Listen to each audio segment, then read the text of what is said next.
You, John Fitzgerald Kennedy, do solemnly swear. I, John Fitzgerald Kennedy, do solemnly swear. That you will faithfully execute the office of President of the United States. That I will faithfully execute the office of President of the United States. And will, to the best of your ability. And will, to the best of my ability. Preserve, protect, and defend the Constitution of the United States. Preserve, protect, and defend the Constitution of the United States. So help you God. So help me God.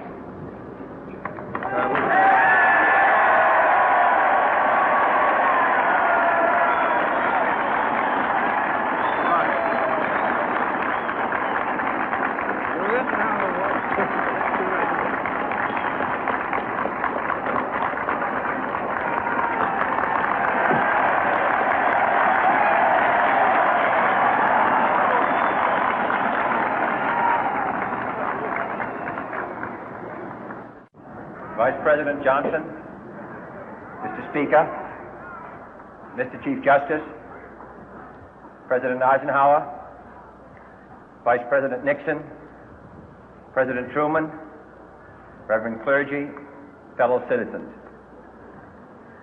We observe today not a victory of party, but a celebration of freedom, symbolizing an end as well as a beginning, signifying renewal as well as change.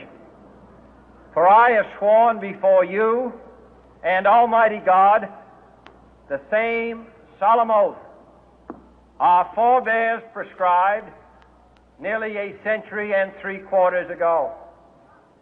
The world is very different now, for man holds in his mortal hands the power to abolish all forms of human poverty and all forms of human life. And yet the same revolutionary beliefs for which our forebears fought are still at issue around the globe.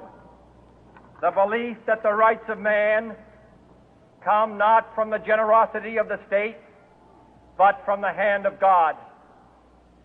We dare not forget today that we are the heirs of that first revolution.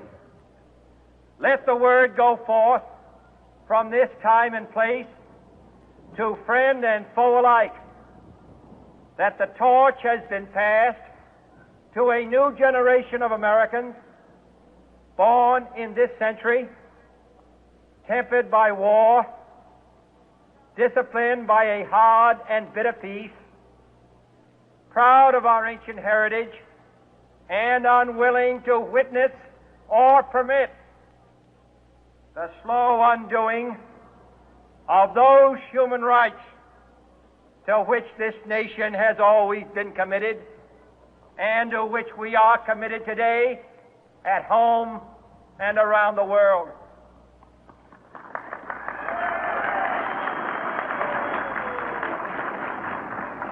Let every nation know, whether it wishes us well or ill, that we shall pay any price, bear any burden, meet any hardship, support any friend, oppose any foe to assure the survival and the success of liberty.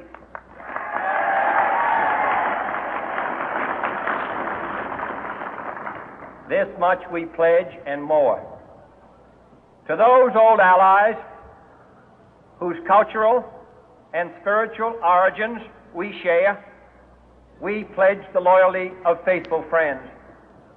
United, there is little we cannot do in a host of cooperative ventures.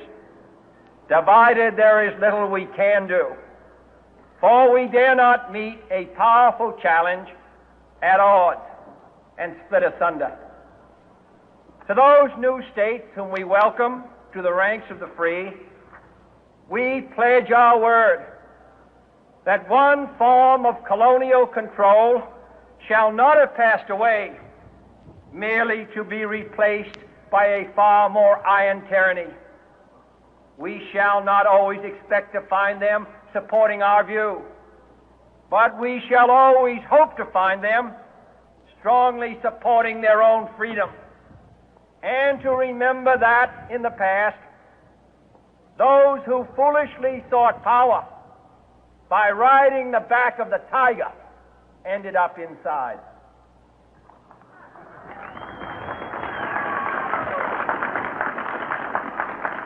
To those people in the huts and villages of half the globe struggling to break the bonds of mass misery, we pledge our best efforts to help them help themselves for whatever period is required, not because the communists may be doing it, not because we seek their votes, but because it is right. If a free society cannot help the many who are poor, it cannot save the few who are rich.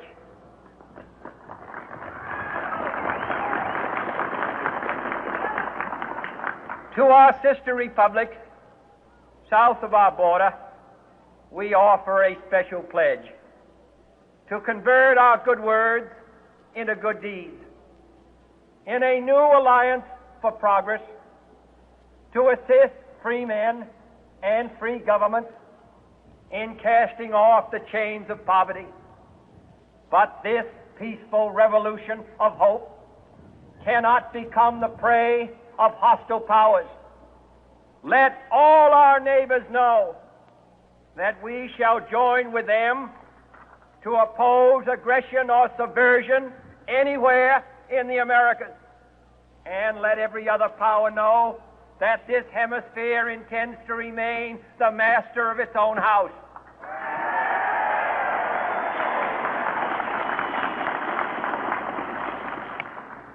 To that World Assembly of Sovereign States, the United Nations, our last best hope, in an age where the instruments of war have far outpaced the instruments of peace, we renew our pledge of support to prevent it from becoming merely a forum for invective, to strengthen its shield of the new and the weak, and to enlarge the area in which its writ may run. Finally, to those nations who would make themselves our adversary, we offer not a pledge, but a request that both sides begin anew the quest for peace. Before the dark powers of destruction, unleashed by science, engulf all humanity in planned or accidental